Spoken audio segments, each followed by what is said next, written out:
महाबली हनुमान। महाबली हनुमान प्रभु श्री रामचंद्र जी का एक निष्ठावान सेवक। जब प्रभु श्री राम तथा लंकाधिपति रावण के बीच घनघोर युद्ध आरंभ हुआ, दोनों ओर के सैनिक तथा वीर योद्धा वीर गति को प्राप्त हुए। इन सबसे आहत लंकाधिपति रावण ने पाताल लोक में रहने वाले राक्षस अहिरावण तथा महिरावण से सहायता की गुहार लगाई। हे अहिरावण, हे महिरावण, मैं संकट में हूँ, मेरी सहायता कीजिए। मेरा पुत्र मेघनाद एवं भ्राता कुंभकर्ण का वध उस राम और लक्ष्मण ने किया है। दोनों को पाताल ले जाकर मृत्युदंड दो।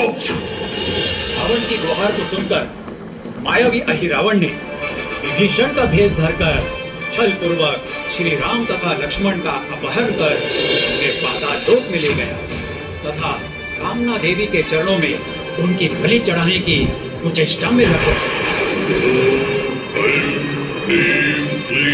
चामुंडाय विच्चे। ओम ऐं ह्रीं क्लीं चामुंडाय विच्चे। ओम कामना देव्यै नमः। ओम कामना देव्यै नमः। ओम कामना देव्यै नमः। सावधान अहिरावण, सावधान! तू जिनकी बलि चढ़ाने जा रहा है, वे कोई सामान्य राजकुमार नहीं। तूने छल कपट द्वारा उनका अपहरण कर उन्हें पाताल लोक में बंदी बनाकर रखा है, जो सर्वथा अनुचित है। अभी तू उनका रक्षक, उनका दूत कुछ ही क्षणों में यहाँ उपस्थित होगा। हाँ, सावधान अहिरावण, सावधान!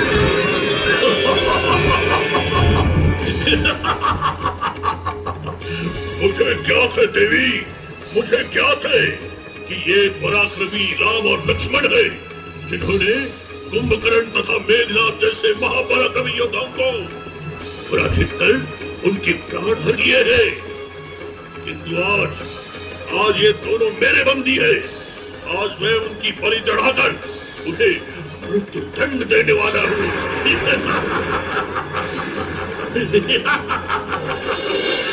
तभी महाबली हनुमान पाताल लोक पहुंचे, जहां उनका सामना हुआ एक विचित्र वानर से, जिसका तन तो वानरों जैसा था, किंतु आधा शीश बगर का था। उसने महाबली हनुमान को पाताल लोक में प्रवेश करने से रोका। सावधान आगंतुक, तुम भीतर प्रवेश नहीं कर सकते। कौन हो तुम जो इस प्रकार हमारा मार्ग रोक रहे हो? मैं यहाँ का द्वारपाल हूँ, मेरी अनुमति अत्यावश्यक है। अपने आगमन का प्रयोजन बताओ आगंतुक। ना बताऊं तो मुझसे युद्ध करना होगा। जीत है। सावधान आगंतुक। सावधान द्वारपाल। और इस प्रकार दोनों वानरों के बीच गदा युद्ध आरंभ हो गया। दोनों ने ही अतुलित बल का प्रदर्शन करते हुए एक दूसरे का सामना किया। आखिरकार महाबली हनुमान के हाथों द्वारपाल को पराजित होना पड़ा, किंतु उसके बल और साहस से पवनसुत प्रभावित हो गए। निस्संदेह तुम एक वीर योद्धा कहलाने योग्य हो द्वारपाल। अब तनिक अपना परिचय दो। कौन हो तुम तथा किन भाग्यशाली माता पिता की संतान हो? मेरा नाम मकरध्वज है तथा मैं पवन पुत्र हनुमान का पुत्र हूँ। मेरा पुत्र? किंतु जहाँ तक हमें ज्ञात है द्वारपाल, हनुमान तो बाल ब्रह्मचारी है। ना ही उनका कोई विवाह हुआ है, ना ही कोई स्त्री है, ना ही संतान। लंका दहन के पश्चात जब पवन पुत्र हनुमान अपनी थकान दूर करने हेतु अथाह सागर में उतरे, तब एक मगरी ने उनका भक्षण करने के निमित्त अपने मुख में उनका पैर दबोच लिया। इससे मुक्त होने के हेतु जब पवन पुत्र हनुमान छटपटाने लगे, तब उनके ललाट से पसीने की एक बूंद उस मगरी के मुख में जा गिरी तथा उसके गर्भ में प्रवेश कर गई और उसी से मेरा जन्म हुआ। अद्भुत। आओ पुत्र, हमारे हृदय से लग जाओ। हम ही हैं पवन पुत्र हनुमान, पिताश्री। तुम जैसा पुत्र पाकर मैं धन्य हो गया मकरध्वज। और तभी महाबली हनुमान ने मकरध्वज को अपने आने का कारण बताया। इस पर मकरध्वज ने उन्हें अहिरावण की मृत्यु का रहस्य उसकी पत्नी चित्रसेना से प्राप्त करने का सुझाव दिया। तभी हनुमान चित्रसेना के कक्ष में पहुंच गए। प्रणाम देवी चित्रसेना। कौन हो तुम और यहाँ किस प्रयोजन से आए हो? मैं रामदूत हनुमान आपसे अहिरावण की मृत्यु का रहस्य जानने आया हूँ देवी। किंतु ये जानकर तुम क्या करोगे हनुमान? मुझे ज्ञात है देवी चित्रसेना कि आप एक नाग कन्या है तथा अहिरावण ने षड्यंत्र रचकर नागलोक पर आक्रमण कर छल पूर्वक आपका अपहरण करके बलपूर्वक आपको यहाँ ले आया। तब से आप प्रतिशोध की ज्वाला में जल रही है देवी चित्रसेना।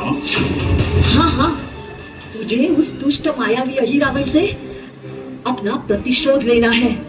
प्रतिशोध। मैं तुम्हें वचन देता हूँ देवी चित्रसेना, अहिरावण का वध करके न केवल अपने इष्ट प्रभु श्री राम तथा भ्राता लक्ष्मण को उसके बंदी ग्रह से मुक्त कराऊंगा, अपितु आपका भी प्रतिशोध पूर्ण होगा। तो सुनो हनुमान, दुष्ट मायावी अहिरावण के प्राण उसके शरीर में नहीं अपितु उन 5 दीपकों में बसते हैं जो एक समूह में जलते हैं। यदि तुम उन 5 दीपकों के समूह को एक साथ बुझाने में सफल हुए तो अहिरावण की मृत्यु निश्चित है। धन्यवाद देवी चित्रसेना। और तब महाबली हनुमान वायु गति से उस स्थान पर पहुंच गए जहां प्रभु श्री राम तथा लक्ष्मण अचेत अवस्था में पड़े थे और अहिरावण उनकी बलि चढ़ाने की तैयारी कर रहा था। जय श्री राम, जय जय श्री राम। कौन हो तुम? मैं प्रभु श्री रामचंद्र जी का रक्षक, उनका दूत हनुमान तथा यहाँ तुम्हें तुम्हारे पापों का दंड देने आया हूँ। तू मुझे क्या दंड देगा वानर? मेरे सैनिक ही तुझे दंड देने को पर्याप्त है। सैनिकों, बंदी बना लो इस वानर को तथा इसे मृत्यु दंड दो। मृत्यु दंड तो तुम्हें मिलेगा मायावी अहिरावण, तुम्हारे दुष्कृत्यों के लिए। तुम मेरा कुछ नहीं बिगाड़ सकते धूर्त वानर। मैं अजर अमर हूँ, अजर अमर। मुझे ज्ञात है दुष्ट अहिरावण कि तुझे मारना इतना सरल नहीं, क्योंकि तेरे प्राणों की रक्षा वे 5 दीपक करते हैं जो एक ही समूह में जलते हैं तथा तूने उन्हें एक गुप्त कक्ष में स्थापित कर रखा है। इसे इस रहस्य का पता कैसे लगा? जरूर चित्रसेना ने बताया होगा। उस कुलक्षणी से तो मैं इन दोनों की बलि के पश्चात निपटूंगा। पहले इस धूर्त वानर से तो निपट लूं। अहिरावण, तेरे पापों का खड़ा बन चुका, अतः सावधान। उन 5 दीपकों को एक साथ एक ही समूह में बुझाने के निमित्त आवश्यकता थी पंचमुखी अवतार की। और तभी प्रकटे महारुद्र, महापराक्रमी, महाविकराल पंचमुखी हनुमान।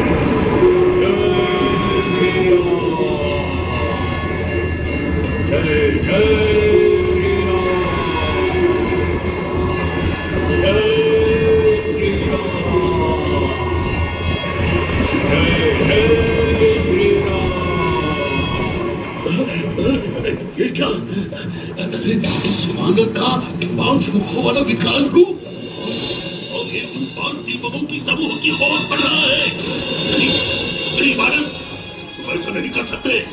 नहीं रुको वानर, तुम ऐसा नहीं कर सकते वानर। नहीं वानर, तुम ऐसा नहीं कर सकते। नहीं रुको वानर, तुम ऐसा नहीं कर सकते वानर। नहीं नहीं बालक, तुम ऐसा नहीं कर सकते। नहीं, रुको बालक, तुम ऐसा नहीं कर सकते बालक। नहीं नहीं नहीं। और तभी पंचमुखी हनुमान ने उन पांचों दीपक को एक साथ एक समूह में अपने पंचमुखों से बुझा दिया तथा मायावी अहिरावण को यमलोक पहुंचा दिया। सावधान अहिरावण।